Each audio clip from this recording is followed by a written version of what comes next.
What is up, guys? In today's video, I'm going to be going over several tips to hopefully help you stop losing to the Iron Man combat kit or Iron Man gloves in Fortnite Season 4. As always, if you guys do find this video to be helpful, informative, interesting, remember to give it a like, subscribe if you'd like to see more, and comment down below what you do to try to outplay the Iron Man gloves.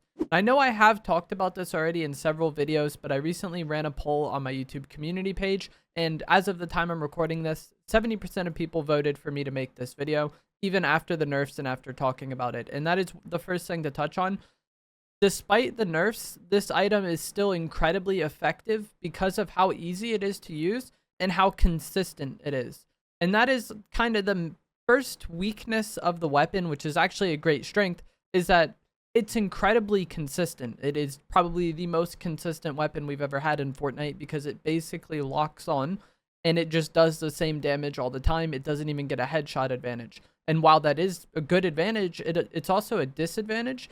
Because of that, this item is really not that good at changing the momentum of a fight because it kind of just does the same thing all the time. Like I said, it just consistently does damage and melts opponents.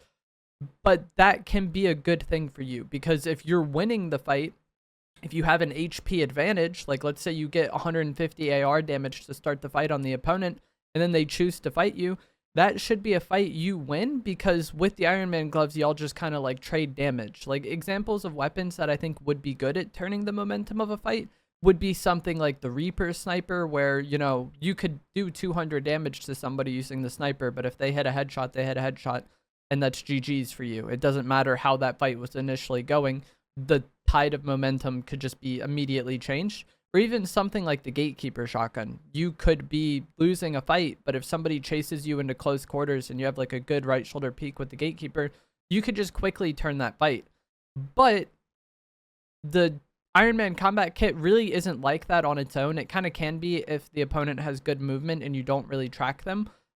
But if you play well and are decent at tracking people with the movement, I think the biggest piece of advice and the biggest help that I have dealing with this item is just to not engage in neutral fights versus it at all. You want to get early damage, get an HP advantage to start, and then fight and using that advantage and pressure, you'll probably win the fight because this item isn't going to just one-shot you. It's going to just consistently do damage over time, and if they opt into a fight where they're already losing, you should be able to win that fight. I am much more inclined to chase somebody if I know they're using the Iron Man gloves and I have like an HP advantage on them. If I'm playing against someone that has a normal loadout and I hit them like 80, 90, I would want to get that kill, but it's not like I'm chasing hard to get it oftentimes, you know?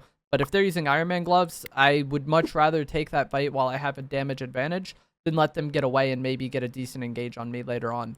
If I don't have a damage advantage or enough of one that I think is relevant, I just want to reset the fight, and I think this is where having double mobility comes in and is like kind of the key to playing against this item. I would highly suggest carrying double mobility this season, but with the Iron Man gloves being very popular, I think it's even better to do so. So I think having something like War Machine Hover Jets and Shuri Claws or War Machine Hover Jets and Shockwaves is ideal. I know some people like to use the Iron Man boots, but the thing about them is if you get shot, you get knocked out of the animation with them.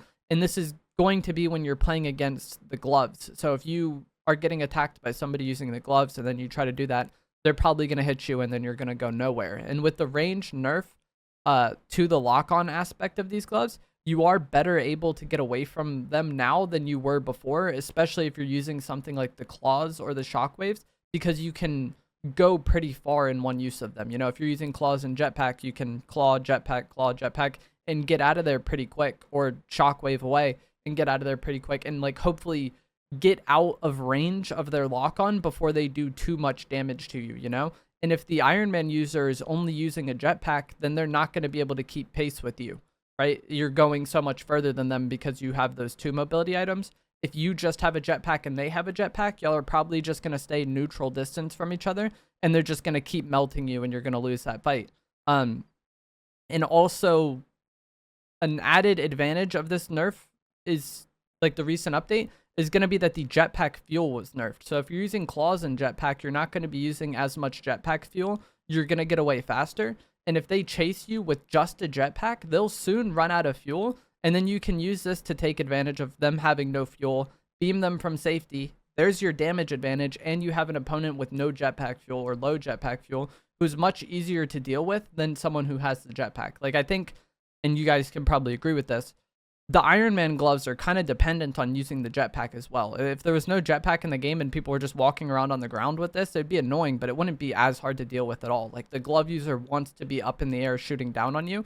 So not only can the double mobility get you out of range really quickly, you can bait them into chasing you into a fight where they'll run out of fuel, and then you get an easy win versus them. So I think having jetpack Shuri claws is like essential for just constantly being able to reset a fight at any time. And versus the Iron Man gloves, I want to be able to reset a fight at any time. And then if they do choose to chase, they're making themselves an easier target. They're potentially going to run out of fuel. I think the cars are another great thing to take advantage of with these gauntlets in the game. I went from not really using cars at all in Season 4 to using them a lot after the Iron Man update. Like, being in a car massively reduces the chances you take damage versus the regular attack of the gloves, or just get engaged on and have like a fight with like neutral HP. Like, I don't want to start at a damage deficit, and I don't want to start at like neutral HP versus this item. I only want to fight it if I have an HP advantage. Like, that is, I feel like, the only way to beat it, aside from like the opponent messing up, you know?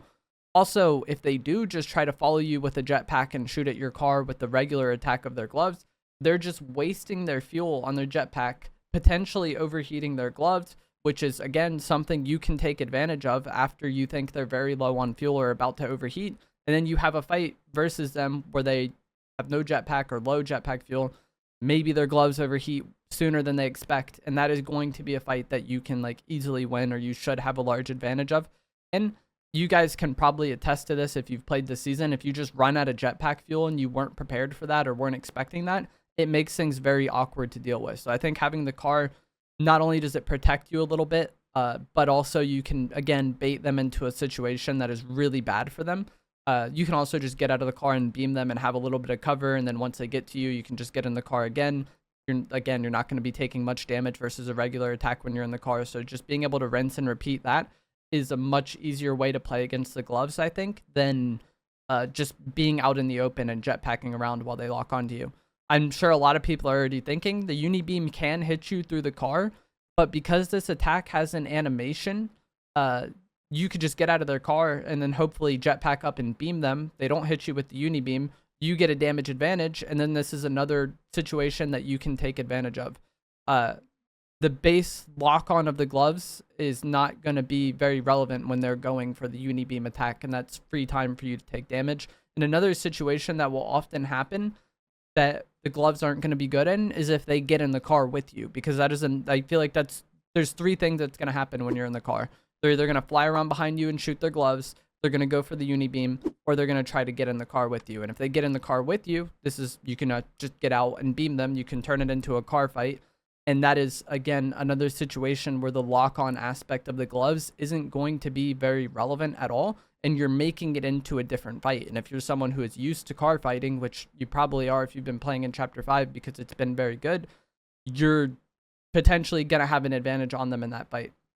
I think fighting indoors is also really good versus these gloves if possible. This isn't going to be something that can always happen, but it kind of goes back to the situation where if you're trying to get away from them, going into a building can be good for you because the Iron Man glove user kind of just wants to jetpack around and shoot down on you. Whereas if you make them fight you indoors, that's probably going to be a shotgun fight, and hopefully that can be one that's a little more winnable for you than just like being out in the open getting beamed by it. I think just in general, getting on them with your shotgun if possible is something that's good that you would want to do versus this item. Kind of goes back to the first point. The gloves can't really change the momentum of a fight really well, but a shotgun can. So if you just jump on them with a shotgun, hit 2 good shots, that might be them back to the lobby or very close to being back to the lobby. It is a somewhat double-edged sword because a lot of people use a lot of movement, like boosting with the jetpack and stuff when they use the Iron Man gloves. So if your shotgun aim isn't the greatest in those situations, it can kind of cost you the game. But I would rather use a shotgun versus them than anything else if the situation is like calls for it. I think also just proactively dealing with the Iron Man gloves over the course of the game is important. If I'm, traveling the map and I hear a fight going on and one of them is using Iron Man gloves, I very much want to third party that fight, and I am hard targeting the person using the Iron Man gloves. I will ignore the person not using them, getting the glove user is like very important to me. Also, if you see any of the Iron Man armories drop, maybe going over there and eliminating the player that gets it can be a good decision. But also it can be rough because a lot of times these are incredibly contested. Like so many people pull up to them. So you might just end up in a situation where you're getting chained third partied, and that's rough. I think just also being mindful of third parties and not putting yourself in bad situations is always important in Fortnite, but especially important versus the Iron Man glove.